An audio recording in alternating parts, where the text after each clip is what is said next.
नमस्कार, स्वागत है आप सबका हमारे खास कार्यक्रम देश देशांतर में। मैं हूं कवीन सचान और आज बात होगी पूर्व राष्ट्रपति प्रणब मुखर्जी के आरएसएस के कार्यक्रम में मुख्य अतिथि बनने की। पूर्व राष्ट्रपति प्रणब मुखर्जी कल यानी 7 जून को नागपुर के रेशमी बाग मैदान पर होने वाले राष्ट्रीय स्वयंसेवक संघ के एक कार्यक्रम में मुख्य अतिथि के तौर पर शिरकत करेंगे। इसे लेकर कांग्रेस के कई दिग्गज नेताओं ने विरोध जताया है। कई नेताओं ने तो पूर्व राष्ट्रपति प्रणब मुखर्जी को सलाह तक दे डाली कि उन्हें इस कार्यक्रम में शिरकत नहीं करनी चाहिए। असल में नागपुर में 25 दिन रहकर संघ का तृतीय वर्ष पाठ्यक्रम पूरा करने वाले देश के विभिन्न इलाकों से आए करीब 708 स्वयंसेवक इस कार्यक्रम का हिस्सा हैं। इनमें डॉक्टर्स, आईटी एक्सपर्ट, इंजीनियर, पत्रकार, किसान और विभिन्न वर्ग के युवा हैं। इनकी उम्र 25 से 30 साल के बीच है। पूर्व राष्ट्रपति प्रणब मुखर्जी न सिर्फ इस कार्यक्रम में मुख्य अतिथि है, बल्कि वो आरएसएस के इस कार्यक्रम में अपने विचार भी रखेंगे। समारोह में सरसंघ चालक मोहन भागवत समेत संघ का मौजूदा नेतृत्व भी मंच पर होगा। विरोध करने वाले नेताओं को आशंका है कि प्रणब मुखर्जी के संघ के इस कार्यक्रम में जाने से संघ विचारधारा को मजबूती मिल सकती है। आज समझेंगे अपने कार्यक्रम में कि आरएसएस के इस कार्यक्रम में दिग्गज कांग्रेसी नेता और पूर्व राष्ट्रपति प्रणब मुखर्जी के शामिल होने के क्या मायने हैं। आरएसएस ने प्रणब मुखर्जी को इस कार्यक्रम में बुलाने के पीछे उनका मकसद क्या है और इस कार्यक्रम में प्रणब बाबू के शामिल होने से क्या संदेश जाने वाला है। हमारे साथ 4 बेहद खास मेहमान हैं। स्टूडियो मेरे साथ हैं निर्मल पाठक, संपादक हैं भाषा के। निर्मल जी, स्वागत है आपका। हितेश शंकर हमारे साथ हैं, संपादक पांचजन। हितेश जी, स्वागत है। रशीद किदवाई साहब हैं, वरिष्ठ पत्रकार, हमारे साथ। बहुत बहुत स्वागत रशीद साहब आपका। और राज्यसभा टीवी के प्रधान संपादक राहुल महाजन जी हमारे साथ हैं इस वक्त नागपुर से। राहुल जी, आपका भी स्वागत है। शुरुआत में हितेश साहब आपसे करना चाहूँगा कि ये जो कार्यक्रम है, इस कार्यक्रम में कांग्रेस के उस दिग्गज नेता को जिनकी विचारधारा को लेकर आरएसएस को लेकर लगातार उनका विरोध रहा है, इतने बड़े दिग्गज नेता को आरएसएस के इस कार्यक्रम में मुख्य अतिथि के तौर पर बुलाया जाना, इसका क्या मायने, क्या मकसद क्या है? देखिए, अगर इस चीज़ को सिर्फ राजनीति के दायरे से देखेंगे और दिग्गज की परिभाषा भी उसी ब्रैकेट में देखी जाएगी तो मुझे लगता है फिर वो समझ में आने वाली बात नहीं है। क्योंकि प्रणब मुखर्जी दिग्गज हैं, राजनीतिक धारा से हैं, मगर महात्मा गांधी भी तो दिग्गज थे। उनसे बड़े तो दिग्गज पॉलिटिशियन हमारे देश में वो पार्टी में उस तरीके से नहीं रहे, मगर खुद 1934 में महात्मा गांधी संघ के शिविर में गए थे, कार्यक्रम में गए थे। तो दिग्गज का पैमाना क्या और संघ के कार्य को देखना, मुझे लगता है ये एक इंटरेक्शन का मौका होता है, संघ को करीब से देखने का। बड़ी बड़ी विभूतियां आती हैं और साल में हर साल आती हैं। ये इस साल इसी बार होने वाला मौका नहीं है, मगर इस साल चुनाव होने वाला है तो इसलिए थोड़ा सा मैग्नीफाइंग ग्लास लगा के हर चीज़ में से राजनीति को कुरेदने की जो आदत है, उससे राजनीति त्रस्त है और वो सारी चीज़ों को उस तरीके से देखेगी। वरना ये तृतीय वर्ष हर साल होता है, चुनाव 5 साल में एक बार होता है। यानी कि नियमित प्रक्रिया है जिसे तौर पर से देखा नियमित प्रक्रिया है। निर्मल, आपके नजरिए से इस कार्यक्रम में 2 चीजें जो कि हितेश ने भी कही कि एक नियमित प्रक्रिया है, उसी नजरिए से देखने की जरूरत है। लेकिन उस नजरिए से अगर देखें तो फिर वहां पर प्रणब दा का पहुंचना और उनका उसमें सहमति देना और उसके बाद विवाद, कांग्रेस के नेताओं का विरोध, फिर क्यों? देखिए, ये आज की तारीख में अगर आप देखें कि महात्मा गांधी के समय बहुत पीछे छूट गया उसको, पर आज की तारीख में देखें तो प्रणब मुखर्जी निस्संदेह जो देश में एक टॉप लीडरशिप होगी उसमें एक सर्वमान्य, जिनकी सभी जगह एक्सेप्टेबिलिटी है, जिनकी सब जगह स्वीकार्यता है, ऐसे कुछ एक नेता हैं जिनमें प्रणब मुखर्जी भी हैं और वो पूर्व राष्ट्रपति रह चुके हैं। अगर वो दिग्गज नहीं हो, इतनी पर्सनालिटी अगर उनकी नहीं होती तो हम लोग चर्चा भी नहीं कर रहे होते किसी और को अगर उन्होंने बुलाया होता है इस तरह से। फिर दूसरा इशू है आज का जो राजनीतिक माहौल है उसमें। देखिए, भारतीय जनता पार्टी 2014 के बाद से लगातार जो एक पैटर्न दिख रहा है चुनावों का, उसमें भारतीय जनता पार्टी हिंदू मतों के ध्रुवीकरण की कोशिश करती हुई दिखती है। लगातार चुनावों में, एक के बाद एक चुनाव में उनकी कोशिश ये रहती है कि हिंदू मतों का एक ध्रुवीकरण हो, जिसको वो छिपाते भी नहीं हैं। उसमें कांग्रेस को जो ये कहती रही है लगातार कि सारे हिंदुओं पर खाली एक भारतीय जनता पार्टी या राष्ट्रीय स्वयंसेवक संघ उनकी ठेकेदारी नहीं है, जो वो शब्द यूज़ करते हैं उसके लिए, तो कांग्रेस उसको लेके निश्चित तौर पर आशंकित होगी। और प्रणब मुखर्जी के वहाँ जाने से संघ के वो वहाँ क्या कहते हैं जाके ये कल पता चलेगा, उसके बाद फिर उस पर और बहस होगी अगर वो कुछ कहते हैं उस पर। लेकिन कांग्रेस को ये लगता है कि अगर प्रणब मुखर्जी नेता जैसा नेता जिसने अपनी पूरी राजनीति कांग्रेस की विचारधारा को लेकर के की है, अगर वो वहाँ जाते हैं तो शायद जो क्योंकि भारतीय जनता पार्टी संघ से ही प्रेरणा लेती है, और आज की तारीख में अगर सरकार आप वर्चुअली आप देखें तो सरकार संघ के लोग सरकार में हैं। प्रधानमंत्री खुद कहते हैं कि वो स्वयं सेवक रहे हैं, दिशा निर्देश वहां से आप करें। हाँ, तो वहाँ भारतीय जनता पार्टी क्योंकि उसकी पॉलिटिकल विंग है, तो कांग्रेस को ये लगता है कि प्रणब मुखर्जी के वहाँ जाने से जो एक विचारधारा जो हिंदू मतों के ध्रुवीकरण की बीजेपी कोशिश करती है, हो सकता है उसको विश्वसनीयता मिले। तो ये एक कांग्रेस की आशंका है, इसकी वजह से ये इतना सारा विवाद मुझे लगता है कि हो। ओके, रशीद साहब, प्रणब दा को इनवाइट करना आरएसएस की ओर से, और उसके बाद ऐसा क्या है कि जब मैं कह रहा हूं कि प्रणब बाबू उसे स्वीकार करते हैं, क्या वो तमाम पैरामीटर, क्योंकि वो एक बड़े नेता हैं और राजनीतिक ज़मीन पर उन्होंने कई वर्षों तक, दशकों तक मैं कहूं कि खिलाफत की है, और मुझे याद है 2010 का बुराड़ी अधिवेशन जब उन्होंने आरएसएस के खिलाफ भगवा आतंकवाद को लेकर प्रस्ताव भी रखा था, तो फिर ऐसा क्या है कि प्रणब बाबू उस निवेदन को स्वीकार करते हुए आरएसएस के मंच पर जाने को तैयार हुए? देखिए, ये तमाम मामले में दो पहलू हैं। एक तो ये कह सकता है कि भाई जो उनके समर्थन में कहा जा रहा है कि वो एक गैर राजनीतिक सदस्य हैं, कांग्रेस के विधिवत रूप से मेंबर भी नहीं है, तो वो जाते हैं, पूर्व राष्ट्रपति हैं, एक संगठन के उसमें कार्यक्रम में जाते हैं, तो क्या आपत्ति की बात है। लेकिन हमें उसको थोड़ा ध्यान से देखना होगा, प्रणब मुखर्जी क्यों गए और आरएसएस उनको क्यों बुलाना चाहता है। देखिए, आरएसएस तमाम उन लोगों को जिनको जिसे कहा जाता है कि कांग्रेस में जिन्हें ठीक तरीके से स्थान नहीं मिला या जो उनकी योग्यता थी उसका कांग्रेस ने पूरा इस्तेमाल नहीं हुआ, चाहे वो सरदार पटेल की बात करें या सुभाष चंद्र बोस की बात करें या भीमराव अम्बेडकर की बात करें, तमाम ऐसे लोगों को जो है भाजपा संघ अपनी तरफ खींचना चाहता है, और उसमें प्रणब मुखर्जी एक बहुत बड़ी एक कड़ी है, क्योंकि वो अभी उस तरह से सक्रिय नहीं भी है और हैं भी। अगर वो कुछ कांग्रेस के बारे में बातें कहते हैं तो उससे भाजपा को और आरएसएस को बहुत ज़्यादा लाभ होगा। देखिए, प्रणब मुखर्जी को बहुत सारे पद मिले और बहुत सारे पद नहीं मिले। वो उनके बारे में हम लोग, निर्मल पाठक जी हमारे मित्र हैं, वो जानते हैं कि हम लोग कहते हैं कि he the best prime minister India did not have. तो ये क्या कारण है कि वो प्रधानमंत्री पद के दावेदार नहीं बने। उन्होंने अपने खुद जीवनी में लिखा कि उनको 2012 में सोनिया गांधी से मिलने के बाद में ऐसा इंप्रेशन हुआ कि जैसे मनमोहन सिंह को राष्ट्रपति बनाया जा सकता है और वो प्रधानमंत्री पद के दावेदार होंगे। तो एक और इंटरव्यू में उन्होंने कहा कि जब वो राष्ट्रपति नहीं बने थे, यूपीए के मंत्री थे, तब उन्होंने कहा कि मैं एक ऐसा समय नहीं देखता हूँ कि मैं राहुल गांधी के नीचे मतलब काम करूँ, कि I may be working under Rahul Gandhi. ये बात उन्होंने करी। तो कहीं ना कहीं 10 जनपद पे जो नेहरू गांधी परिवार की जो बात करी जाती है उनमें और प्रणब मुखर्जी में दूरी है, उस दूरी का लाभ जो है वो आरएसएस और संघ परिवार उठाना चाहता है। अब प्रश्न ये उठता है कि प्रणब मुखर्जी क्या लाभ उठाना चाहते हैं, उनके मन में क्या चल रहा है, क्या बेटा बेटी को आगे लाना है, क्या खुद एक जो आर वेंकटरमन की एक कल्पना थी कि एक नेशनल गवर्नमेंट बने अगर 2019 में हंग हाउस होता है। देखिए, प्रणब मुखर्जी बहुत संजीदा राजनेता है, हमने उनको करीब से देखा है। वो हमेशा कहा करते थे कि बात में कहते थे 3 थिंग्स,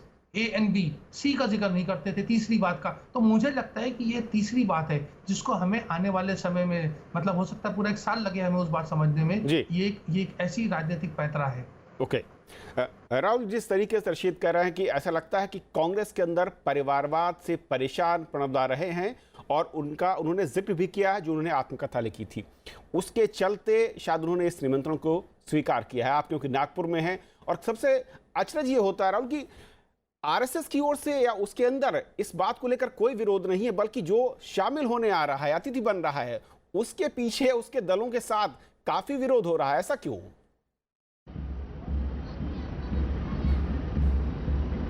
देखिए, एक बहुत ही स्पष्ट बात है जहाँ तक आरएसएस का सवाल है। अगर आप पिछले कुछ समय में आरएसएस की जो एक्टिविटीज़ हैं उनको अगर ध्यान से देखेंगे तो आपको एक बात बहुत ज़्यादा स्पष्ट दिखाई देगी कि वैसे भी आरएसएस में एक मत ये है कि भारतीयता के हिसाब से सभी तरह के जो सोच वाले लोग हैं या सभी तरह की जो सोच है उसे जगह मिलनी चाहिए। संवाद में आरएसएस विश्वास करता है। तो यहाँ तक तो ये बात हो गई कि अगर मैं सिंपली ये कहूँ कि संवाद में आरएसएस विश्वास करता है तो वो प्रणब मुखर्जी को बुला रहा है, जो कि प्रणब मुखर्जी की इमेज, क्योंकि वो बहुत समय से कांग्रेस के साथ जुड़े रहे, वो कांग्रेस के एक तरह से, अगर मैं इसको शब्द को इस्तेमाल करूं, कि कांग्रेस के आइडियोलॉग रहे और उन्होंने कांग्रेस को जितनी नज़दीक से देखा है और उनके जो विचार हैं वो आरएसएस सुनना चाहेगा और एक संवाद जो है वो बनाना चाहेगा कांग्रेस के साथ। दूसरी तरफ अगर मैं इसके राजनीतिक पहलुओं को देखूं तो ये बहुत सिग्निफिकेंट है। अगर आपने भी इस बात को कहा कि 2010 में प्रणब मुखर्जी ने कांग्रेस के एक अधिवेशन में एक प्रस्ताव मूव किया जिसमें उसने आरएसएस और उससे जुड़ी ऑर्गेनाइजेशंस के आतंकवादियों से संबंधों को के इन्वेस्टिगेशन की बात की। जी। उन्होंने कहा कि ये इन्वेस्टिगेट होना चाहिए। ऐसे में एक ऐसे व्यक्ति को बुलाना अपने आप में एक ये भी बात दिखाता है कि संगठन आरएसएस, जिस पे ये आरोप लगते हैं, बार बार लोग कहते हैं कि बहुत इंटॉलरेंट संगठन है, वो ये प्रूव कर रहा है। पहले भी जिन लोगों को उन्होंने बुलाया है वो प्रूव किया है और अब भी ये प्रूव कर रहा है कि उनके यहाँ पर हर तरह के विचार को जगह मिलती है, यानी एक बहुत ही टॉलरेंट संगठन है। अगर हिस्ट्री में भी चले जाएंगे तो भी आप जिस तरह से देखेंगे कि आरएसएस ने जिस तरह से एक्टिविटीज़ की हैं, पिछले दिनों की चलिए हम बात करते हैं, पिछले कुछ समय में जिस तरह से आरएसएस ने मुस्लिम राष्ट्रीय मंच का निर्माण किया है, या फिर अब आरएसएस अलग अलग लोगों से, चाहे वो लेफ्ट की पार्टीज हों या अलग पार्टीज हों, उनसे जिस तरह से संवाद की कोशिश करता रहता है, जिस तरह से उसने ट्राइबल रीजन्स में काम किया है वहाँ पर संवाद बढ़ाने की कोशिश की है, जिस तरह से उसने अपनी एक छवि, जिसको बार बार, बहुत पहले ये भी छवि बनी थी आरएसएस की, वहाँ पे केवल एक पर्टिकुलर वर्ग का राज चलता है, यानी जो ब्राह्मण है उन्हीं का राज चलता है, उसको भी आरएसएस ने जिस तरह से दिखाया है कि ऐसी बातें नहीं हैं। तो आरएसएस जो है अपनी छवि को लेकर काफ़ी ध्यान रखता है और उसका जो अलग अलग भ्रांतियां समाज में बन जाती हैं आरएसएस के लिए, उसको हटाने की कोशिश करता है। तो एक तरह से प्रणब मुखर्जी को बुलाना अपने आप में ये भी आरएसएस का कोशिश है कि वो ये दिखाना चाहती है कि हम जो हैं, ऐसा नहीं है कि हम पॉलिटिकली अनटचेबल हैं, हम जो हैं वो, हम सारे लोग हमसे बात करना चाहते हैं, हम उनसे बात करना चाहते हैं और हमारे यहाँ पर विचारों के लिए जगह है। ये एक बहुत ही बड़ा संदेश जो है आरएसएस दे रही है। अगर मैं इस पिछले दिनों की बात करूं तो आरएसएस ने एक और बड़ा एफर्ट करना शुरू किया था। उसमें आपने देखा होगा पिछले दिनों में कई जगहों पर आरएसएस ने एक कार्यक्रम शुरू किए थे जिसमें आरएसएस ने ये दिखाने की कोशिश की थी कि भारत की जो स्वतंत्रता संग्राम है उसमें आरएसएस का क्या रोल रहा है, क्योंकि बार बार इस बात पे भी क्वेश्चन उठाया जाता था, उंगली उठाई जाती थी जी। और आरएसएस ने इस बारे में पूरी तरीके से संवाद कायम करके एक कम्युनिकेशन इस्टेब्लिश करके ये दिखाने की कोशिश की है कि आरएसएस ने भारत की स्वतंत्रता संग्राम में किस तरह से काम किया है, यानी कि तो संवाद की कोशिश की तरह पे इसे देखा जा सकता है। और वैसे भी ये एनुअल इवेंट है, वहां पर बार बार लोग आते हैं। संवाद को बढ़ाने और उसकी दिशा में एक कदम, जो कि आरएसएस का एक प्रमुख, जो कि हितेश आपने कहा कि हर साल इस तरह का कार्यक्रम होता है, लेकिन ऐसे में सवाल उठता है कि निर्मल, जिस तरीके से सहिष्णुता के नाम पर विचारों को थोपने की बात जिन दलों या नेताओं ने की, वो प्रणब बाबू के इस कार्यक्रम में शामिल होने को लेकर इतना असहिष्णु क्यों होते दिख रहे हैं? जिस तरीके की भाषा, जिस तरह की शब्दावली, जिस तरीके के बयान आ रहे हैं। उसमें कांग्रेस ने अभी तक उस पर आधिकारिक रूप से कोई उस तरह की टिप्पणी नहीं की। कांग्रेस ने उस पर गोलमोल जवाब दिया है कि जब वो पहले भाषण कर लें उसके बाद फिर पार्टी कुछ कहेगी। आधिकारिक रूप से उन्होंने सिर्फ इतना ही कहा है, लेकिन बाकी उसके 20 से 22 कुछ नेता हैं। नेताओं ने ये जरूर कहा है। उसका कारण मुझे जो लगता है वो ये कि पिछले 2-3 साल में, या खास करके राहुल गांधी के कांग्रेस का अध्यक्ष बनने के बाद से, उन्होंने बीजेपी पर और प्रधानमंत्री नरेंद्र मोदी पर तो हमले किए ही हैं, व्यक्तिगत उन पर उन्होंने तीखे वो वार कर रहे हैं, लेकिन उसमें अपने भाषणों में वो संघ को भी बिल्कुल नहीं छोड़ रहे हैं, संघ को भी बहुत टारगेट कर रहे हैं। तो शायद एक ये मौका जो दूसरी और जो second third line of leadership है उसको ये लग रहा हो कि क्योंकि लीडरशिप संघ को टारगेट करना चाह रही है, तो अपने को एक नंबर बढ़ाने का मौका भी ये के तौर पर भी इसको देख रहे होंगे। और जो दूसरी, कांग्रेस के अलावा जो दूसरे और भाजपा के विरोधी दल हैं, वो खास करके संघ को लेके उनकी जो विचारधारा उनके खिलाफ है, वो इसमें ज़्यादा वो कर रहे हैं। अगर आप वैसे आप देखें तो कांग्रेस को लेकर के संघ का कोई ऐसा बहुत दुश्मनी वाला इतिहास नहीं रहा है। इंदिरा गांधी जी की डेथ के बाद, ये जो रिसेंट एकदम हालिया इतिहास है, इंदिरा गांधी की डेथ के बाद राजीव गांधी के संघ के नेताओं से लगातार विचार विमर्श के जो सीनियर लीडर्स हैं वो बताते हैं कि उनके किस तरह से उनकी मीटिंग्स वगैरह होती थी ये सब। उस समय के संघ के प्रमुख बाला साहब देवरस है ना, और उनके छोटे भाई के जरिए भाऊराव देवरस के जरिए मीटिंग्स उनकी राजीव गांधी ने मीटिंग्स की हैं। आपको अगर ध्यान हो 2004 में जब यूपीए की सरकार बनी, प्रधानमंत्री मनमोहन सिंह जी ने अपना पहला इंटरव्यू 5 जनवरी को दिया, जो संघ का मुखपत्र जिसे कहा जाता है, हितेश जी के अखबार को। तो उस समय भी काफ़ी हल्ला हुआ था इसको लेके, पर ऐसा नहीं है कि कांग्रेस के और संघ के बीच में कोई अबोल जैसा है या बहुत दुश्मनी है। ये हाल के उस समय पिछले कुछ सालों से ये तनाव बहुत ज़्यादा बढ़ा है, ये दूरी बहुत ज़्यादा बढ़ी है। उसका रीजन एक तो राजनीति में जिस तरह का बदलाव आया है 2014 के बाद से, वो भी हो सकता है, और कांग्रेस अध्यक्ष नए राहुल गांधी जो बने हैं उनकी एक जो एग्रेसिवनेस है, आक्रामकता है संघ को लेकर के, वो भी एक कारण संघ के खिलाफ, वो भी इसका एक कारण हो सकता है। रशीद साहब, क्या वाकई ऐसा लगता है कि अगर समझें इस पूरी कहानी, क्योंकि अगर 1950 के दशक के बाद हम देखें तो ऐसा नहीं है कि कांग्रेस और संघ के बीच में वार्तालाप नहीं था या मेलजोल नहीं हो रहा था या बैठकें नहीं हो रही थी, लेकिन इस बार हल्ला इसलिए ज़्यादा है कि कांग्रेस के हथियार का जो सबसे बड़ा अस्त्र जहां पर चलाया जाता है वो आरएसएस होता है, और प्रणब बाबू के आरएसएस के कार्यक्रम में जाने से कहीं जो निशाना है, जो उनके हथियार है, वो भोथरे होने का खतरा है दलों के बीच। देखिए, कांग्रेस को ये साफ समझ में आ रहा है कि अगर प्रणब मुखर्जी आरएसएस की तरफ झुका हुआ या उन्होंने कांग्रेस के बारे में कुछ ऐसी बात कह दी जो आरएसएस के संबंध में, क्योंकि वो विद्वान आदमी है, उन्हें पूरा हर चीज़ का स्मरण है, तो कोई ऐसी बात करी तो वो राहुल गांधी उसकी शायद आसानी से काट ना ला सके, क्योंकि चुनाव होने वाले हैं।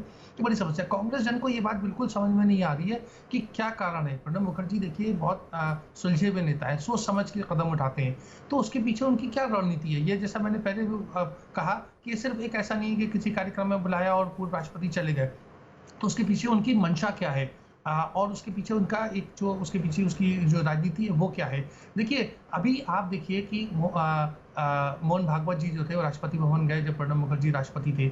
उसके बाद मोहन भागवत जी ने एक भाषण में अभी कहा, पुणे में किताब का विमोचन था, वहाँ उन्होंने कहा कि कांग्रेस मुक्त भारत की जो बात कही जा रही है उससे वो इत्तेफाक नहीं रखते। उन्होंने कहा कि ये इस बात का ये भी बड़ा महत्वपूर्ण है कि वो कांग्रेस को एक राष्ट्रीय पार्टी मानते हैं और एक राजनीतिक जो हमारी व्यवस्था है उसका एक महत्वपूर्ण अंग मानते हैं। तो एक ऐसी, देखिए, संघ को ज़्यादा कांग्रेस से ज़्यादा नेहरू गांधी परिवार से शिकायत है या समस्याएं हैं या झगड़ा है।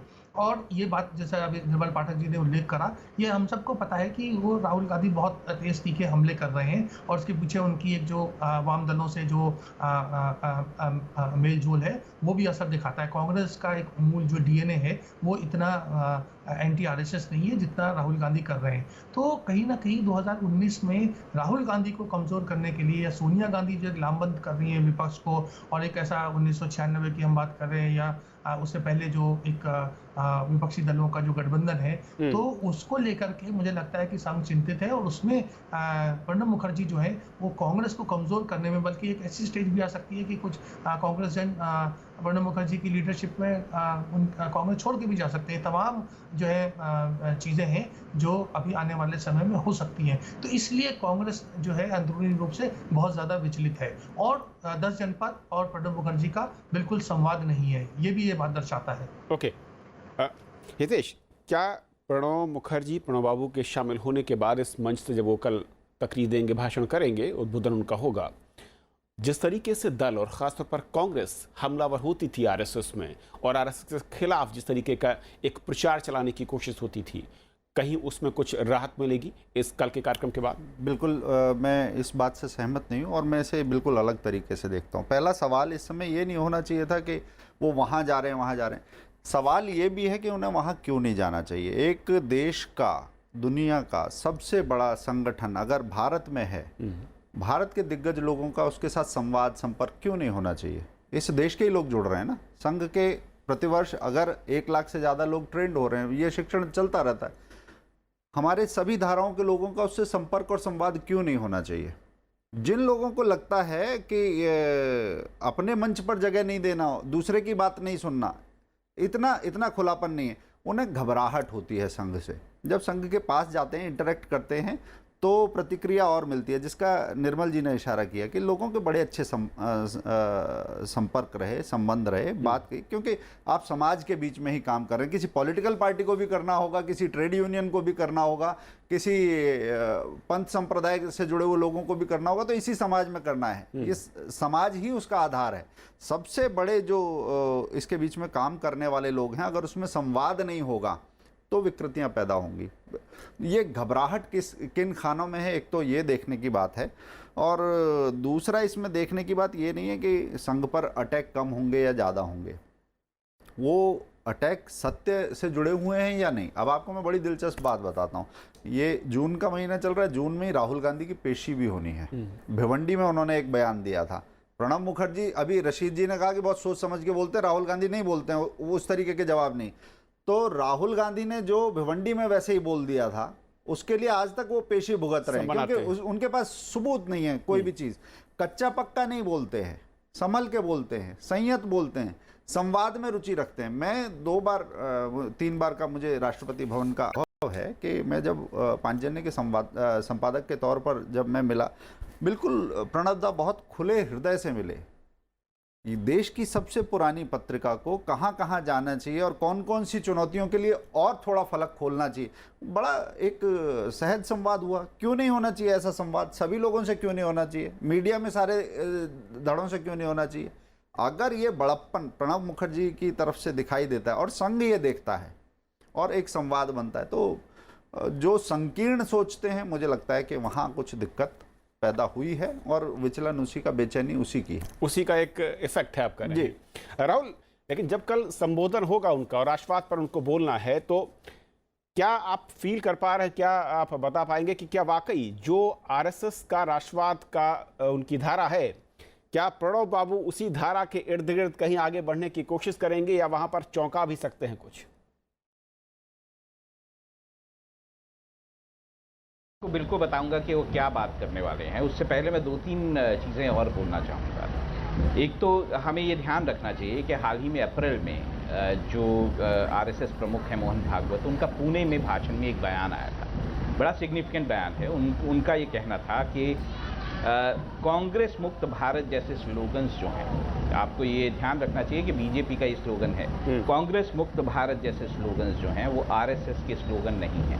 ये एक राजनीतिक स्लोगन है और इससे आरएसएस का कोई लेना देना नहीं है। उन्होंने ये भी उसमें कहा कि हम किसी को भी बाहर एक्सक्लूड करना नहीं चाहते हैं, हम किसी को भी बाहर रखना नहीं चाहते हैं। यानी उन्होंने ये इंडिकेशन दिया था कि हम सबसे संवाद रखना चाहते हैं। उसके बाद मैं एक और आपको बयान जो है वो बोलना चाहूँगा। उस बयान में आरएसएस के आइडियोलॉग जो हैं, उन्होंने हाल ही में प्रणब मुखर्जी के उस पर एक बयान दिया, गुरुमूर्ति जी ने, और उसमें उन्होंने ट्वीट किया है इसको, और उसमें उन्होंने प्रणब मुखर्जी का धन्यवाद किया है कि जिस तरह से उन्होंने आरएसएस का इन्विटेशन स्वीकार किया और उन आवाज़ों पर लगाम लगाई जो कि आरएसएस को एक ऐसी संस्था मानते हैं जो अनटचेबल है। साथ ही उन्होंने एक और चीज़ जो बड़ी कही, उन्होंने ये कहा कि प्रणब मुखर्जी को उन्होंने पटेल जो हैं उनसे इक्वेट किया कि वो he is the new Patel of India. तो इस तरह की बातें जो आरएसएस की तरफ से आ रही हैं, उसमें भी ये ध्यान आप देखें कि वो एक कोशिश की जा रही है कि सबको साथ लेके चला जाए, सबके साथ संवाद बना के चला जाए। मैं अब आपका जो ओरिजिनल सवाल था उसको बताता हूँ कि प्रणब मुखर्जी कल जो है वो अपना भाषण जो है वो शुरू करेंगे कॉन्स्टिट्यूशन ऑफ इंडिया से। वो ये बताने की कोशिश करेंगे कि आखिर भारत का संविधान जो है वो क्या कहता है। भारत के संविधान में प्लूरलिज्म की किस तरह से बात की गई है, उसमें लोगों की इक्वालिटी की किस तरह से बात की गई है। वो अपने भाषण में ये भी बताएंगे कि एक जगह वो ये भी कहते हैं कि देश में जो लोग हैं वो खुश रहने चाहिए, हैप्पीनेस कोशेंट जो है देश का वो बढ़ा रहना चाहिए जी। वो इंटॉलरेंस की बात करेंगे, वो कहेंगे कि देश में जो इंटॉलरेंस की कोई जगह नहीं है। वो ये बातें अपने 50 साल के एक्सपीरियंस की बात करेंगे कि राजनीति में उनका जो 50 से ज़्यादा वर्षों का एक्सपीरियंस है उसमें उन्होंने क्या क्या देखा है। वो सरदार पटेल की बात करेंगे कि सरदार पटेल जो है वो देश के बारे में क्या सोचते थे।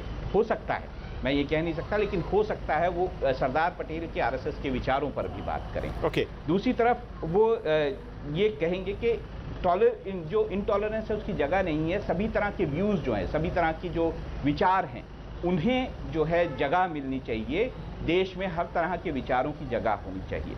वो ख़ास तौर से विमेन, महिलाओं और बच्चों के प्रति जो वायलेंस है उसकी बात करेंगे और उसमें कहेंगे कि हमारे देश में ये जो वायलेंस दिखाई दे रही है इसको बंद किया जाना चाहिए। वो बात करेंगे कि किस तरह से देश में अगर नॉन वायलेंस एटमॉस्फेयर हो, उस तरह का वातावरण हो, तो किस तरह से देश की तरक्की के लिए वो बहुत अच्छा रहेगा। चलिए, बहुत शुक्रिया आप चारों मेहमानों का हमारे साथ इस बेहद अहम चर्चा में शामिल होने के लिए और ये समझाने के लिए कि असल में प्रणव बाबू का आरएसएस के मंच पर जाना, उसके मायने क्या हैं, इसके संदेश क्या हैं और उसके चलते जो विवाद है उसके पीछे के कारण क्या हैं।